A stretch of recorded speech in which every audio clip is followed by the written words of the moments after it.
Ladies and gentlemen of the crypto space, we're live on a Tuesday, June 14th at 1:12 p.m. I'm going to give you the best I got. Obviously, it's a Tuesday. It's not a Monday. You usually do it on a Monday, Wednesday, Friday. But I was much more incapacitated yesterday. I was full on flu over the weekend, and I'm still quite not fully recovered with regard to mental clarity and my capacity to spit out full, coherent sentences, but I tried my best. So, what the heck did we see? We see probably Celsius b- inducing a similar liquidity event to what we saw with Luna. And it caused all sorts of capitulation, all sorts of liquidation cascades, and the system regurgitated all over itself after a 4 day binge at the bar. So it was pretty bad. But let's pop over to the main screen. We'll look at the charts. We'll see what kind of structure there is. There's a lot of destruction with regard to structure, but I don't see this as anything significantly counter to very long-term trends. These are very meaningful assets. We've had these assets since 2019. Some of them, sometime. The Bancor has been around since 2017. Syscoin's been around, and we have a future for these particular assets, and it's a very select group of assets, and that's probably the most interesting thing that we're hopefully realizing more and more lately. It's not a large group of assets that are that we can have a great deal of confidence in having a significant future. There's a larger list of assets that are increasingly speculative to have a meaningful future, but there's a very select few group of small group of assets that I personally have a very high level of confidence has a future. Some shit like that. You guys understand what I'm trying to say. So Nasdaq is punching through. Excuse me, the 200 EMA to the downside.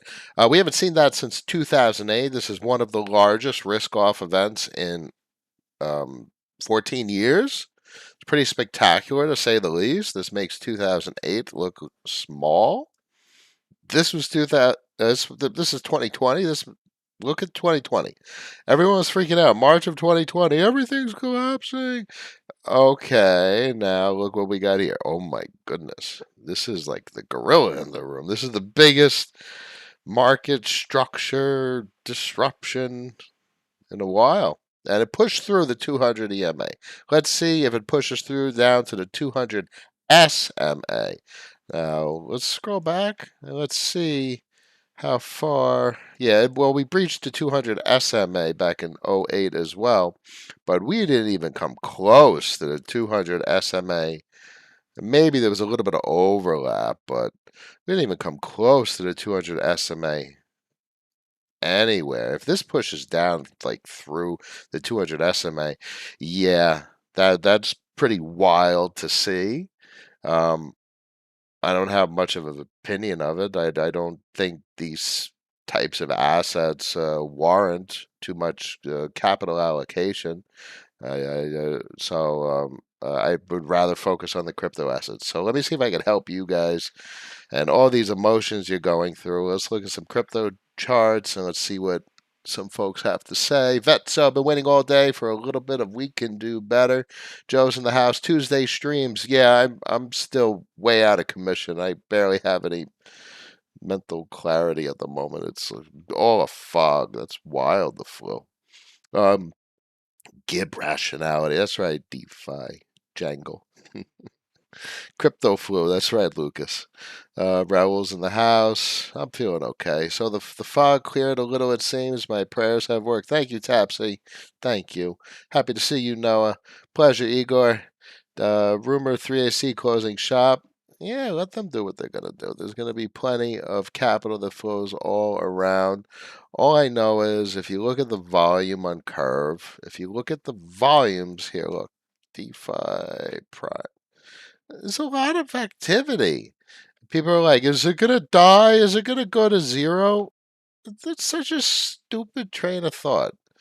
I mean, wow, it was pretty remarkable. $8 billion worth of volume.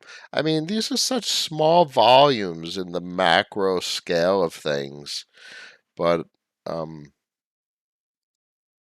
the curve volume was absolutely through the roof. Pretty cool. Pretty cool.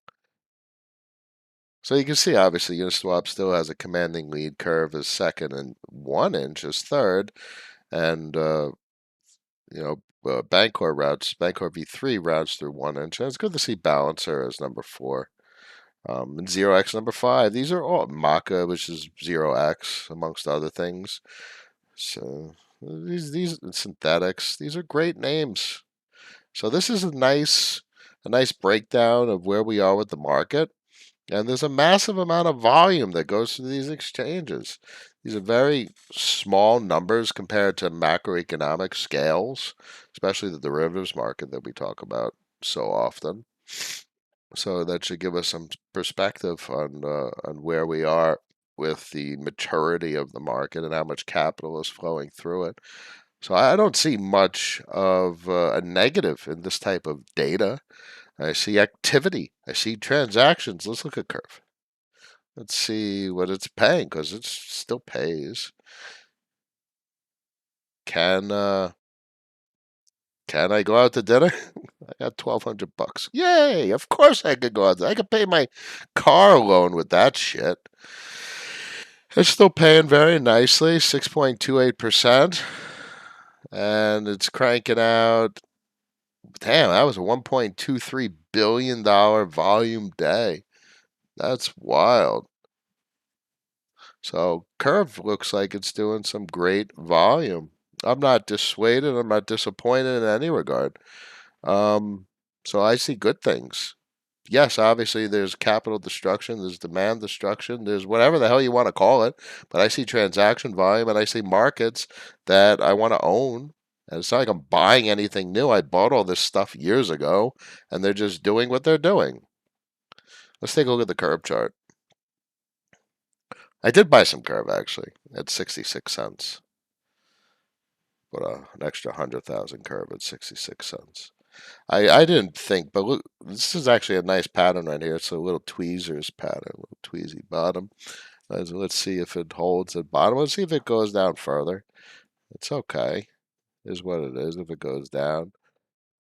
But I don't see it. I don't see it going down to 40 cents, back down to where it was down here. There were very different reasons why the price action was this low. This was a completely different time in the history of how the asset has evolved with regard to emission schedule, with regard to its disinflationary decay emission schedule, as well as the rest of the market that's consuming it for purposes of affecting uh, the emissions to various LP positions. So it's a very different state of the market, yet it finds itself in a very similar price action zone. Extraordinary that we're able to get back to here through all of this under very different circumstances. So I feel comfortable enough to chomp down on another. I think that's like 600,000 CRV. Now let's take a look at Vodium. Let's see what it's doing. Give you guys a little bit of hope in a dreary day. Um, so convex has been hammered even worse than curve. Um, but it looks like it's forming a bottom. What does a bottom mean? Not going down right now. Does it go down more? Sure, probably. It's not going down right now, so that's good to see. So there was a little bit of a payout there. $2,800 on convex. Curve paid out nicer though. Curve paid out more on convex, so that's nice. Pay some bills with that. But look at Stargate coming in from left field with the bribe. 2.06 cents per VE curve. That's good to see. And even Gnosis. That's pretty good to see. Um, Otherwise, you want to go over to the Warden to see some other bribes. Alchemix is still bribing. Paladin's still bribing. And those are nice rewards. Those are nice returns. It's almost sold out. It seems like they're trying to keep it relatively a, a purchase of a quantity of votes, which keeps the APR at a particular value, which keeps the flow of cap or the flow of votes will keep the flow of votes consistent over time, and allows these parties to be able to plan out how much voting they're going to be able to purchase over a period of time. So I think this is going to be a relatively sustainable environment for bribes now and into the future, along with Vodium. We'll see how that plays out. Any particular thoughts on Curve? Seems fundamentals have not changed, but people seem to turn on for some reason. I don't know who people are. I don't really listen to people. Tapsy, I don't like people. I listen to me. So, uh, I don't know. I look forward to pressing that claim button and, you know, paying some bills and stuff. So I don't know what people are thinking. Most people don't have a very coherent opinion of the nuances of these systems, at least in a context that's larger than just maybe a technical analysis of how horrible the chart looks from a technical perspective. Yeah, it's straight down. It broke trend down. So it's in no man's land right now. Maybe it's above support. Maybe there's a support. But then what is all of this? What is all this price action? So this is a very much a no man's land of where the hell, what it's going to do. We're really drawing on some context to understand where liquidity is flowing, and if this holds, if this falls through, like this is just Tuesday. If Nasdaq falls through the 200 EMA on the weekly, that's going to be wild. Um, that's just going to be wild to see. Is what it is. We really have important questions that we asked ourselves. Why do we do what we do? Do we continue to do the same thing? Do we make changes? This is some of the important questions. Like, did you carve out enough free capital to be able to pay bills? And last how many months? How many years did you take out a year? If you don't have like 6 months, a year worth of capital to pay bills, then investing is not necessarily rational. It's not rational. You got to be able to take care of yourself. The whole point of investing is to take care of yourself. I don't know. A lot of the ideas coming out of my head at the moment are not the clearest. This is exactly why I have restrained from doing a stream.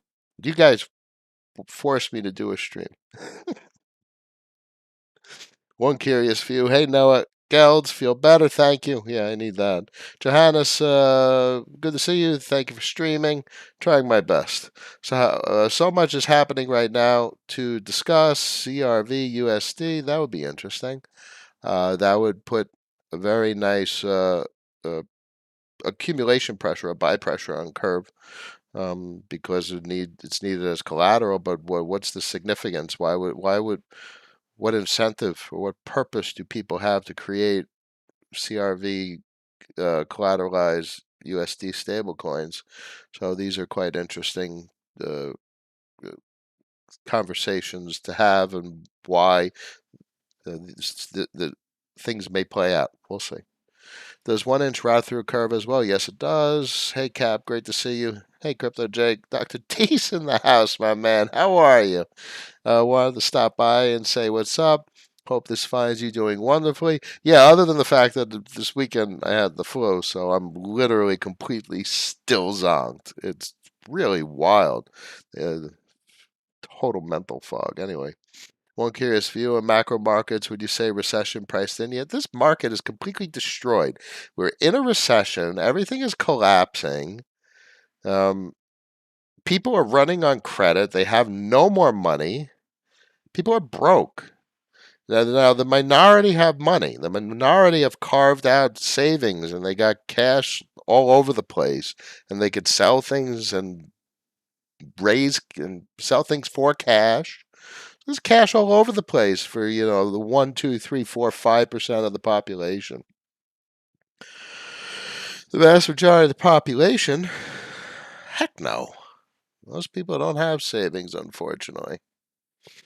Absolutely horrible. We know how how people do with regard to finances, and that's exactly why I've tried so hard with this stream to get folks to do a little bit better, to be a little bit less degenerate, to take on a little bit less risk, to figure out how to have an income stream and make it sustainable and protect capital and expand capital. We've done capital gains, but what is sustainable? And everyone has to find their own sustainable way to engage with completely irrational markets. Whether you're looking at the silly stock market, which is only capital gains because you're not getting jack shit for your money in the stock market, um, or it's another market like the crypto markets, it needs to be a sustainable thing, and that's what the biggest narrative I've talked about this entire time. Wow, that is a crazy trend line for 10-year yields to be punching through at the moment. Right now, live on stream. Wow, that is a remarkable yield. 3.462%. Largest yield since 2011. I mean, if this does some wild stuff like that, largest yield since, I mean, the whole structure of this chart is changing. Can you see that? It's like it's finding a bottom after 41 years. That's absolutely wild to see. I I don't think anyone expected it to get above the initial trend line, but it's breaking other trend lines. I got to get this up on Twitter. That's a really good chart. Um, Anyway, let's keep it going, guys. On macro markets, would you say recession is priced in? I say the market is positioned to completely implode. The entire world's financial system has a very deep desire to deflate. Just like what happens in crypto, cyclically. Anytime there's excessive risk and leverage and debt, it wants to collapse. And that's exactly what the Fed has intervened with in these past cycles by injecting liquidity and lending. It keeps it inflated. It keeps the debt from defaulting. It keeps the loans from being paid back. It keeps the leverage on. Keeps the positions collateralized, and but that's not what's happening with regard to the bond market, in my opinion. In my opinion, the derivatives market is deleveraging. They don't want to play this shit. They don't want to play this game anymore. So as they deleverage their hundreds of trillions of dollars worth of positions, it inherently sells leveraged bond purchases back into the market. So there's just a constant sell pressure to the tune of probably trillions and trillions of dollars that they've purchased over the years. So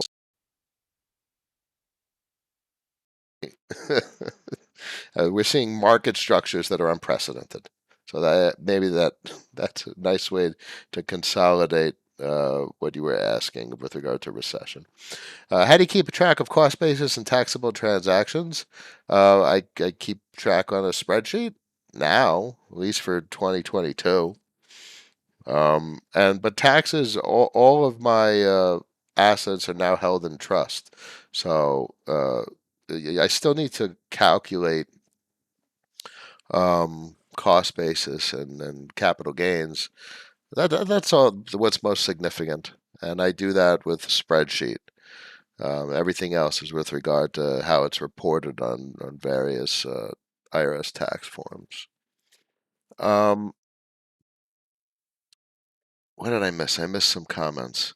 What do you think about? No, hey Cap, what is the difference between CVX, CRV, and F beats? Well, CVX is convex, curve is curve, and beats is Beethoven X on the Phantom network, which did launch with Balancer on Optimism, and it has significant. It's a small player in the market compared to convex and curve. It has comparable characteristics, comparable derivative structure. Um, it's something that I wouldn't touch in this market. I wouldn't touch anything out on the risk curve. Um, it may go to complete zero. It may become very meaningful in the coming years. Um, that's the extent of what anyone could possibly say in these market conditions. The branding for Beethoven has always been spot on.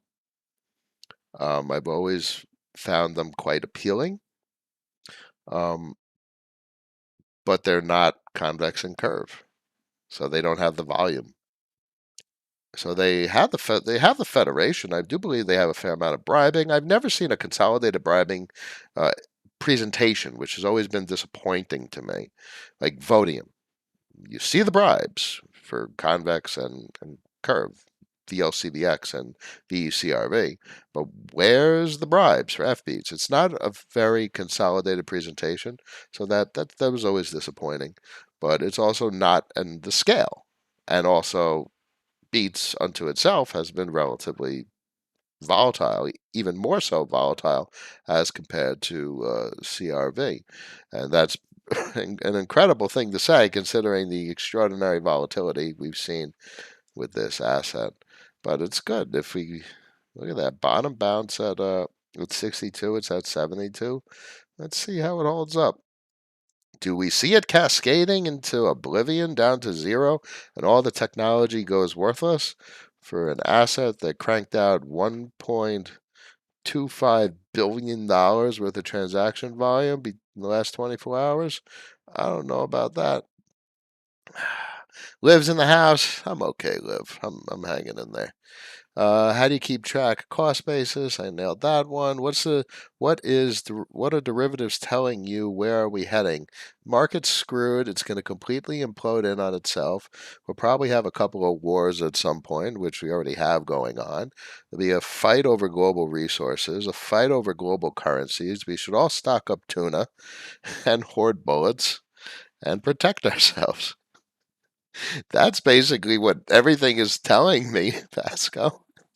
I don't trust anything. I have a general sense of fear and uncertainty in the markets. That doesn't mean I don't continue to do what I do and understand the macro to the best of my abilities. I don't look at the charts, understand the technicals to the best of my abilities. It doesn't mean I neglect my self fiduciary responsibilities with regard to balancing my budget. I don't spend more than I make, and have various income streams, be it through investments and or physical or personal labor, converting time into money. So that's where we're heading. I don't know if that answers the question. Hope it helps. Risky Crypto. Hey, Captain, just stopping by to say hello during the stream. Still tuning in every episode. Thank you for holding us down during these sad times. Complicated times, 15, 20%. I'm like, okay, it doesn't really what doesn't hurt too much. In fact, the returns on the weekly basis are about the same. So it depends how you assess the performance of the portfolio. And the vast majority of the time, I'm assessing the performance of the portfolio in terms of weekly income. Just like a salary, like a paycheck. So this week, Stargate came online and gave one heck of a paycheck increase, like 100% increase. We'll see how it plays out over the next 24 hours and until voting closes. But that was a pay raise during a very uh, unfortunate week in markets. Um, Johannes, well, what will happen if 10 years continue to rise? Well, that's that's the biggest question in the room. So in Japan, they bought the bond market, sacrificing their currency, the yen, And speculatively, it's extremely contagious. Speculatively, ECB will have to do the same thing. And speculatively, if the ECB does the same thing, that's going to really distort the DXY. Where's the DXY? Here it is. I mean, look at this bull structure of a chart. Woof! I mean, this thing is just ripping vertical. Um, if it continues to do what it's doing, it's going to put enormous pressure on every other currency other than the dollar. And Brent Johnson, you know, everything he talks about is overwhelmingly the case. Um, and right now the U.S. is in a currency war. They're not supplying the amount of dollars that the world needs, which results in dollar appreciation, which results in the crushing of the relative value of foreign currency, which puts on all of those trade imbalance complexities and burdens with regard to other countries sourcing now goods and services, natural resources, commodities in dollar denomination because their local currency is worth less. So everything dollar denominated costs more. Um, it's an absolute shit show when the dollar goes vertical like this. And the last time we saw this was back in 2000 when it crushed everything. It ripped to 120. You know what's going on with foreign currencies when the DXY is at 120? There we talk about back here at 82, and DXY ripped to 164. Just completely annihilates foreign currencies. They lose all purchasing power, dollar denominated, and it makes them very angry. Like what? And I would imagine, wouldn't you, if you were a foreign currency, get on the phone with the Fed and be like, "Cut your damn rates, print some dollars, give us some swap lines. You're crushing us out here. Give us the damn dollars."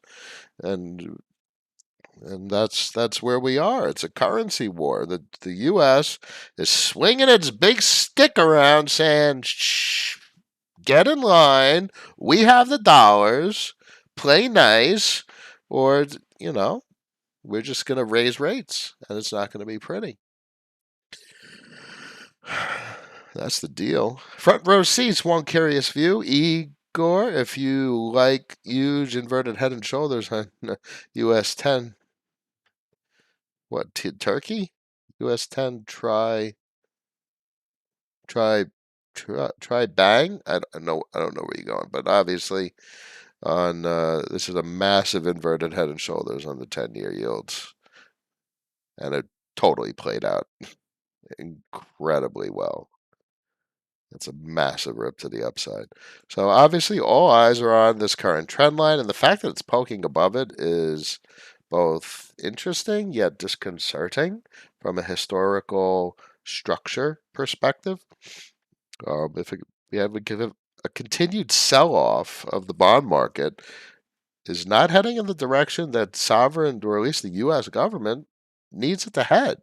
Where else are they going to sell the bonds to when they need to finance deficit spending? And this is rarely brings up the conversation of, does the Fed buy everything that the Treasury needs to mint?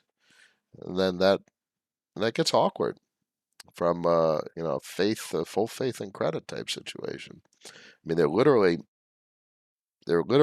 buying the bonds from themselves and printing the currency to buy the bonds, and it's kind of like a self-induced yield curve control situation where they're not selling it to the market; they're just buying it from themselves. Ooh, just not pretty at all. Why do you think? Why do you think that when the plumbing will break, they will need to intervene just to repeat the whole monetary printing game inflation? They won't. This time it's different. Everything structurally is very different. And Japan with yield curve control makes it very different, especially if contagion pushes it over to the ECB. And then if ECB pushes yield curve control over to the US, I don't see how. I mean, the US would have to be in a very, very difficult corner, backed into a corner to do yield curve control. I mean, the U.S. can pretty much do what it wants with very special uh, treatment because of the US dollar's demand around the world, but yield curve control is a sacrifice of the dollar to support the bond market. If the bonds keep going up, if it with 5, 6, 7, 8%, I mean, shit. At some point, it's going to force someone to do something, but we have to get there first. And frankly, I think the fact that it's just right here, right now, is like, wow, they're selling bonds. They're selling them. They don't want them. That's crazy. That's really crazy. You only know in hindsight the story. You're able to speculate on what the story is, why charts are doing different things, why bonds are selling. We know why the dollar is completely vertical, but why are bonds selling? And plenty macro folks would say in an inflationary environment, they're not suitable for a portfolio. And we know 64-40 portfolios are completely dead, and it's a bond bear market? I don't know. What other argument is there? The one I see is the damn derivatives market.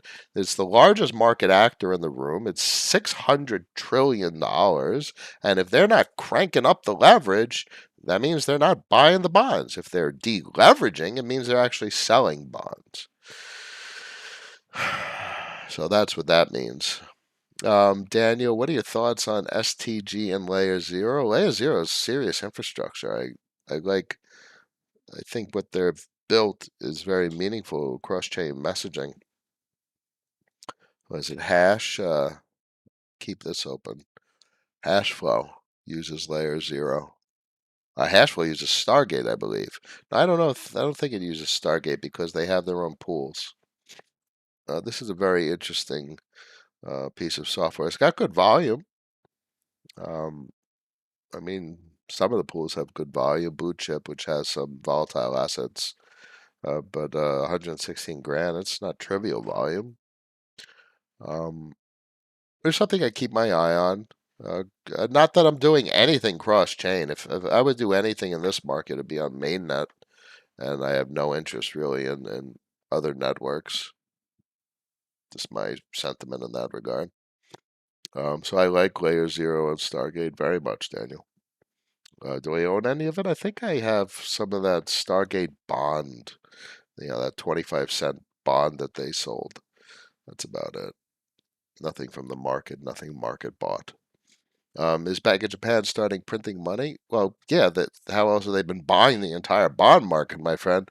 They've said we're going to buy every single bond that you want to sell us at 25.25%, 250 basis points, and they've been buying it. And how have they been buying it? They've been printing it. So it's a sacrifice of the currency to keep bond yields from going too high. No, is the pizza shop still standing strong for myself? Sure. I can't. So that's the beauty of it. I have VECRV. I can't do anything with it. I can't sell it. I can't trade it. I can't. I could buy more, but it pays. I think it's been doing quite well, in my opinion.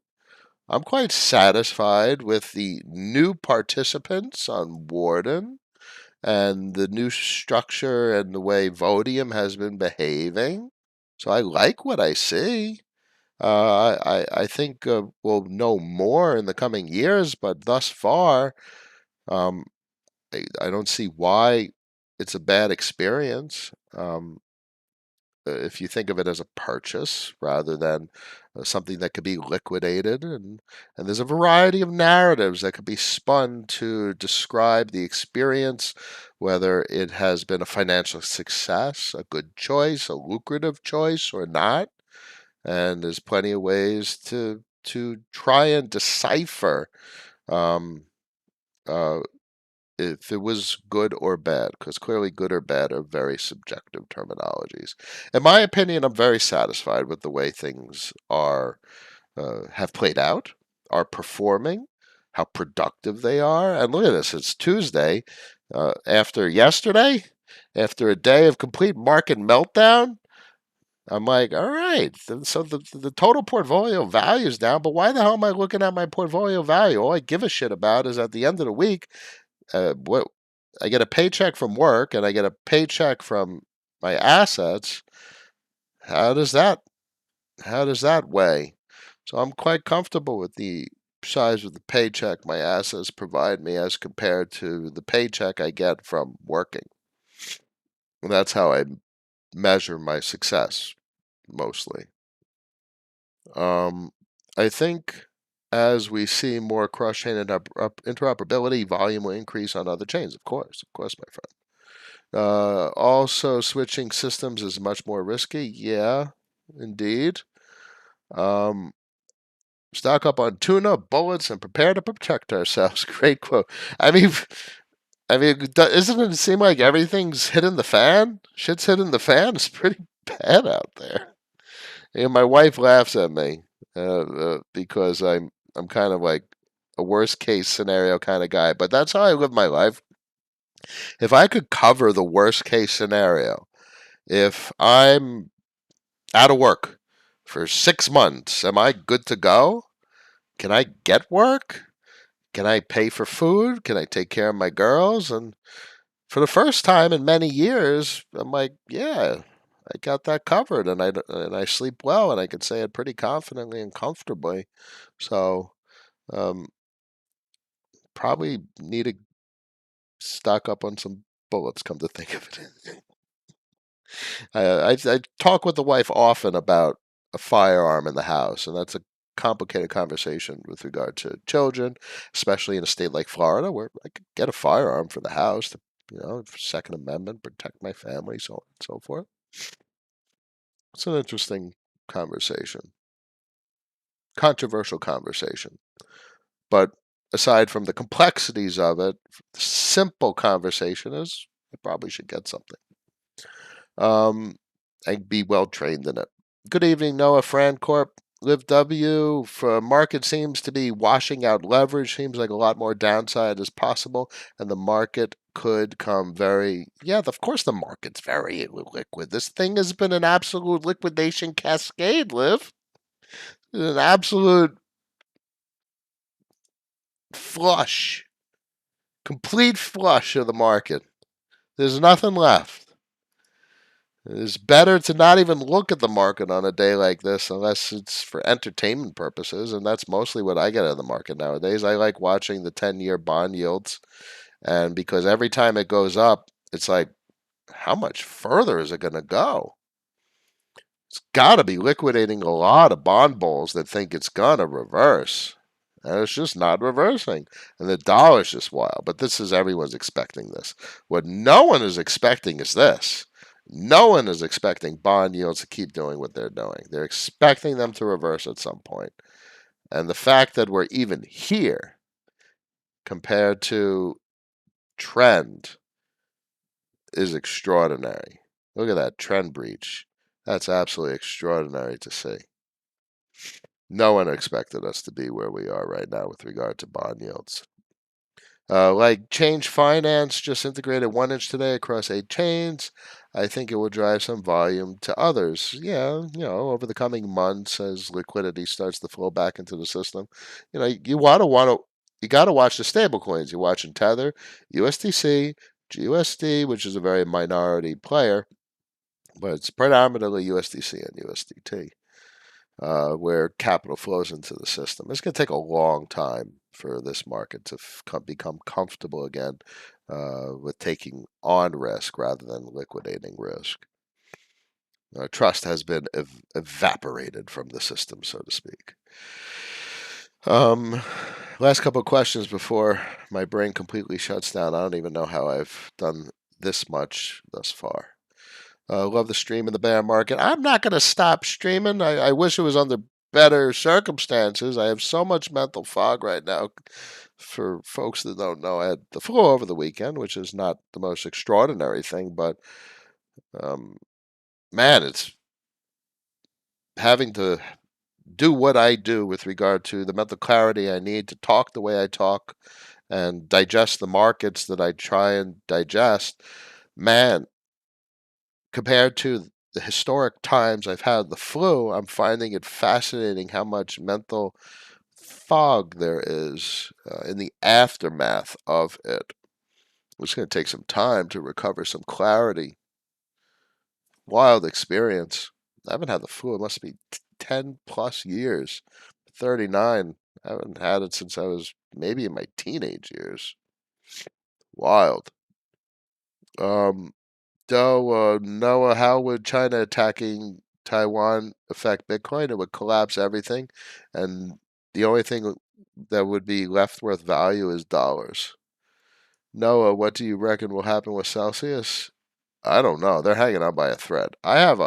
Always had a hope that Celsius would hang on because I think the general public needs some sort of banking solution, whether it's a hedge fund, what they do. I wouldn't have done it the way Mashinsky did it. I would have done it maybe more so the way Curve did it and use the Forex market with incentive systems and feedback loops and, Curve Convex and the Federation. That's probably better suited. If you look at the Curve white paper, how many folks on the stream have looked at the Curve white paper? It talks about banking. So I very much think it could have been done with less risk rather than rehypothecation.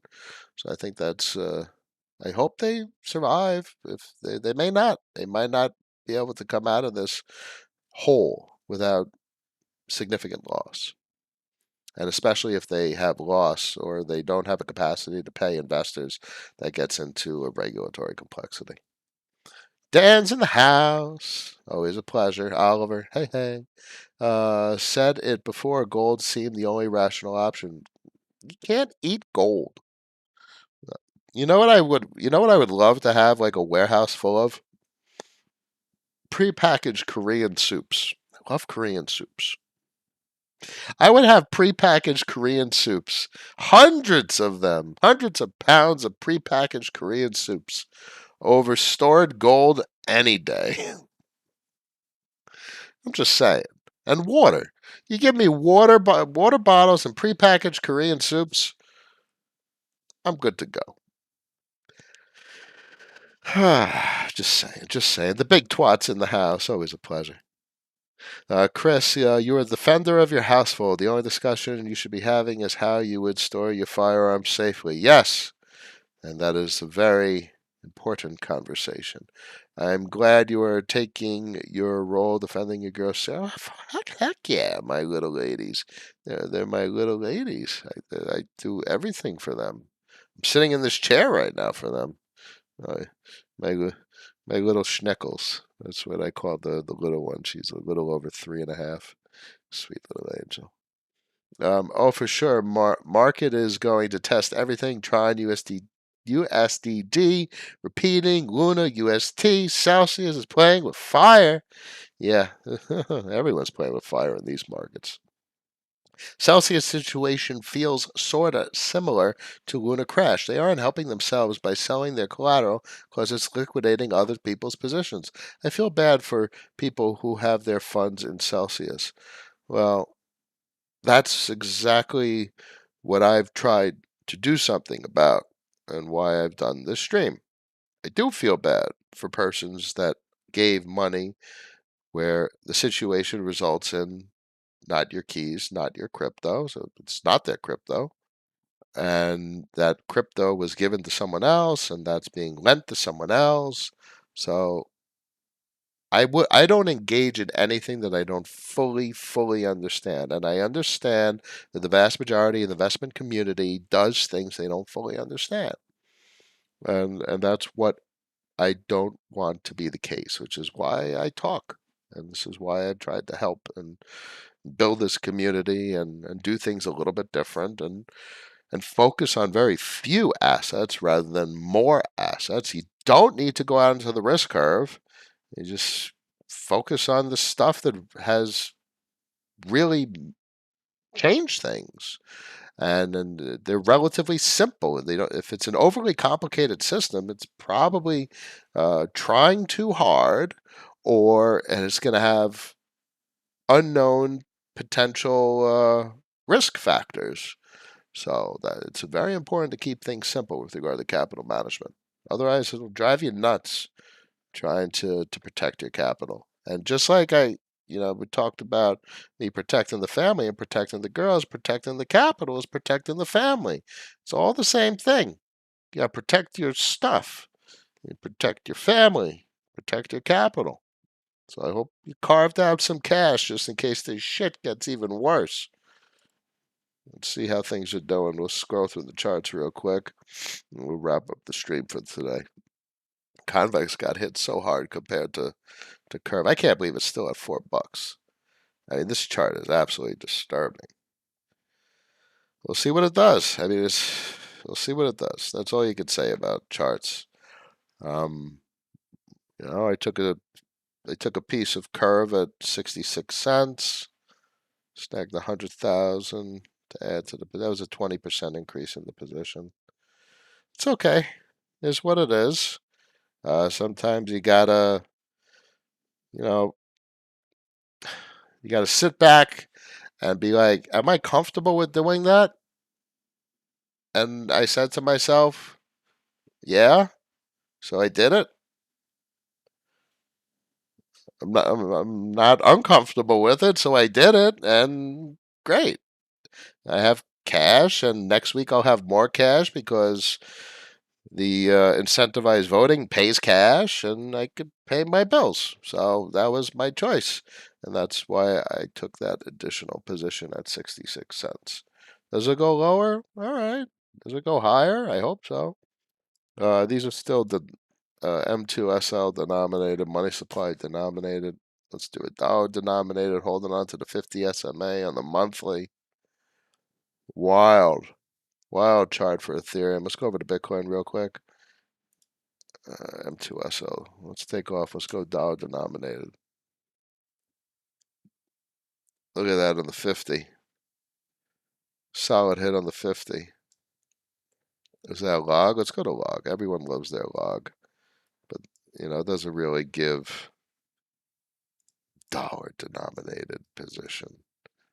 So on the monthly, heck of a chart. I mean, it got that. Wow. Did it breach 20? It didn't breach 20. Maybe on some of the exchanges. But we're going around 22. I mean, this is a very impressive chart. This is complete bullshit right here. This will drive you nuts. Just get rid of that shit. Just make like that doesn't exist. Oh, no. I don't want to say it. Make it go away. Just make like it doesn't exist. Imagine purchasing at all-time high back in December of 2017 and imagine having it at 22. You bought it all-time high. It's 19 and now it's at 22. You're up. Awesome. So, sometimes it takes a couple years for good things to happen. FXS is still holding up. Let's take a look at a couple more charts and we're going to wrap it up. I think this is FXS. No. Oh, goodness. Ring. FXS. That chart's been absolutely slaughtered. 456. I would like it to stay in the fours. It's been holding up not well, but it is what it is. And I think the amount of capital that I have there, I can't do anything about it. It's all locked. So that's why I really value these locked positions. It allows you to have easy conviction. You either have the conviction or you don't, and it either works out or it doesn't. And if it works out, the conviction and the locked position helped you get to wherever the hell it's heading. It made it the journey easy, and I didn't really have to worry about it too much. So I tried to pick a different shirt before the stream, but I didn't get around to it. And so that's why you got these multicolored things going on. What's the most important signals we should look to know that the bottom is behind us and is safe to deploy capital? I wouldn't look for bottom. I would just look for a good price point. And, you know, if you're looking for multiples, in capital gains to like make money. There's a difference between making money and like making income and putting money to work. So I guess when I started, those couple years back, I didn't really have the clearest purpose of what I was doing and why I was doing it. I was like, I want to make money. Or did I say that? And nowadays, it's a very refined story, a refined approach and narrative about what the market is and why we do what we do. Certainly didn't have this narrative back when we started. Remember the original streams, boys and girls? So maybe you don't have much to do if you want to make multiples on your money. You just got to wait for a Bitcoin moment. Wait for the economy to break. Wait for something in the financial system to completely fail. You wait for the Fed to get on TV, and then you buy Bitcoin. And Bitcoin ripped 20x, 20x on the money between the system completely breaking and all-time high. Oh, 16x on the money, 17x on the money if you go to the double top. This is just the most wild chart. What the hell happened this cycle with a double top like that? What a wild cycle. But you literally just made 17x on the money just on Bitcoin. And you didn't even have to play any of the volatile. Well, there you go. That's volatile. 17x on the money is certainly volatile. But any of the increasingly unpredictable or uncertain smaller coins, you could play a very liquid asset with the dollar amounts that most of us are playing with, unless and some of us are running around with a couple $1 billion. That's another story. Um, Not yet. It's 20K Wednesday front running Fed meeting. We'll see. We'll see. The sentiment helps too. Well, we got to keep that positive sentiment around here, Liv. Try our best. What alts will survive the bear? Top five with most confidence. Well, survivability is the only assessment you can make in this market. What will survive and what will die? The vast majority will die a very depreciative uh, price experience, a horrible price death. And then you have to remember 2018 and what survived from 17 and 18, and little to nothing. I would argue there's only two assets out of all that ICO mania back in 16, 17, and early 18, there's only two assets that survived to be even remotely anything, and they're very, very meaningful parts of the industry at this point: Bancor and Syscoin. And that's it, just two. Everything else has gone nowhere and had to pivot to maybe not even really survive or to have an unknown state currently. So what survives going into the coming cycles? And that's the biggest questions that we'll only know in hindsight, because it literally has to survive for us to know that it survived to the next cycle. So what we could have is speculations about what will survive. So, you could go based on TVL, maybe something that has like a couple $1 billion worth of uh, value in the system and transaction volume. That is a pretty good chance of survival. So these are some good characteristics to look for in what will and what will not survive. Most of the stuff that has no significant systemic importance is not going to survive at all. Most stuff will go bye-bye. Scott, we're not all ducked, but that's a cute little duck emoji. But we're better than ducked. I think we'll do better because we can do better. 67 people in the stream, 25 likes. We can do better. I think if people truly think it's all over, maybe a good time to buy. Well, I carved out a bit of a position, but I'm not. Well, buy what? What are you buying? Why are you buying it? What's the purpose? To go up in numbers? I surely didn't buy Curve for it to actually go up in numbers. I just literally hope it doesn't go down. Food for thought. That's a good one, right? I bought a certain amount of CRV at 66 cents, and I'm like, I'm sitting here. I don't give a shit if it goes up in numbers. The only thing I'm thinking to myself is it going to go down? And if it doesn't go down, I'm like, all right, that's what I want it to do. I just I just don't want it to go down. I don't care if it goes up. If it goes up, yay. If it doesn't go up, all right. If it doesn't go down, yay. That's what I want.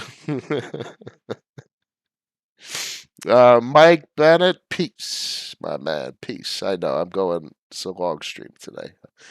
I'm just completely fogged out from the flu over the weekend. John, Chainlink has survivability written all over it. I have no idea what's going to happen to the price point of the asset with regard to the cash flow. Has no cash flow. Everyone keeps talking about staking for the last like 2 years, but until there's a meaningful cash flow, a meaningful incentive system, reflexivity for people to purchase the token to get cash flow, real clear dividend style uh, uh, reason to incorporate it into a portfolio. Those are the types of things that will survive. Things that pay you. Things that pay you not to sell it. So Kerr's been beaten up pretty bad, but it is one of the best payers in the crypto space. So I remember screaming for a while on Twitter saying if it's not paying you hand over fist not to sell it, it's going to get sold and it's going to get sold hard. So even the stuff, even the stuff that paid you hand over fist got sold hard. Food for thought. No horns, no tail. Woohoo! Have you seen Tenet? Tenet's a good one. That's a good one. DeFi, do you think CVX, Vodium, Llama, Union makes more sense for five-figure curve position compared to VECRV during gas efficiency? My friend, that's a lot of complicated brain thinking requirements right there. I do like the Union. For me, simplicity rules. And for me, it's just VECRV, call it a day. I mean, especially with Vodium nowadays, just stacking, the returns. It's not like you have to claim it on a periodic basis. It just stacks it. So I'm not into the compounding. I use the capital for literally paying for insurance premiums and expenses, so on and so forth. So I need the income. So I don't. I'm not too worried about the gas expenses. Everything gets sold off after parabolic moves. Yeah, anything that goes straight up goes straight down. Never forget that. Let's wrap it up for today, Tuesday, June 14th at 2:09 p.m. I'm happy I was able to give you guys a bit of a stream. I'm going to be off tomorrow. I'm going to go to the office. Be back on Friday. Should have a bit of normalcy in that regard, but I want to get in a stream because I didn't do it yesterday. I did the best I could this week. 59 people in the stream, 29 likes. Thank you all. Tell everyone to subscribe. After party on Discord for the most rational community in the entire crypto space. You guys holding it down? You guys holding it down over there? Yeah, we're okay, Noah. We're hanging in there. I crack myself up, my wife says. If anyone needs anything, noahsimon.com. I know the market's absolutely horrible, but if anyone need some positive rationality, I'm always happy to help to the best of my abilities. I wish you all a good one. I will see you again on Friday. Peace.